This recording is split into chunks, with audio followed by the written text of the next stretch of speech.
90களில் number 1 comedy நடிகராக இருந்த கவுண்டமணி செந்திலையும் தன்னுடன் சேர்த்துக் கொண்டு பல படங்களில் நடித்து ரசிகர்களை சிரிக்க வைத்தார். கவுண்டமணி செந்தில் இருந்தாலே படம் ஹிட் என்கிற நிலைமையும் உருவானது. தனி டிராக் காமெடி செய்து வந்த கவுண்டமணி ஒரு கட்டத்தில் 2வது ஹீரோ போல மாறினார். பிரபு, கார்த்திக், சத்யராஜ், சரத்குமார் போன்ற நடிகர்களின் படங்கள் ஓடுவதற்கு முக்கிய காரணமாக கவுண்டமணி இருந்தார். கோலியட்டில் ஒரு நாளைக்கு லட்சம் என சம்பளம் வாங்கிய முதல் நகைச்சுவை நடிகர் இவர்தான். கடந்த பல வருடங்களாகவே கவுண்டமணி சினிமாவில் நடிக்கவில்லை. வயது மூப்பு காரணமாக சினிமாவிலிருந்து ஒதுங்கியிருந்தார். சில மாதங்களுக்கு முன்பு ஒத்த ஓட்டு முத்தையா என்கிற படம் வெளியானது. ஆனால் அந்த படம் ஓடவில்லை. கவுண்டமணி எந்த ஊடகங்களுக்கும் பேட்டி கொடுப்பது இல்லை. தனது குடும்பம் பற்றி எங்கேயும் அவர் பேசியது இல்லை. அவர்களின் புகைப்படங்கள் கூட அதிகம் வெளியானது கூட கிடையாது. கவுண்டமணியின் மனைவி சாந்தி. இவர் உடல்நலக் குறைவால் காலமானார். இவருக்கு வயது 67. இவரின் உடல் தேனாம்பேட்டையில் உள்ள இல்லத்தில் இறுதிச் சடங்கிற்காக வைக்கப்பட்டிருக்கிறது.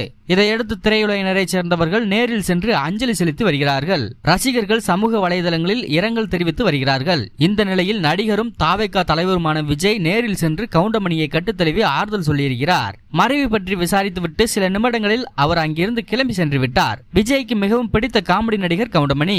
அவருடன் கோயம்புத்தூர் மாப்பிள்ளை உள்ளிட்ட சில படங்களில் நடித்தும் இருக்கிறார். ஏற்கனவே நடிகர் செந்தில், சத்யராஜ், நிழல்கள் ரவி போன்றவர்கள் நேரில் சென்று அஞ்சலி செலுத்திய நிலையில் விஜயும் நேரில் சென்று கவுண்டமணிக்கு ஆறுதல் சொல்லிவிட்டு வந்திருக்கிறார்.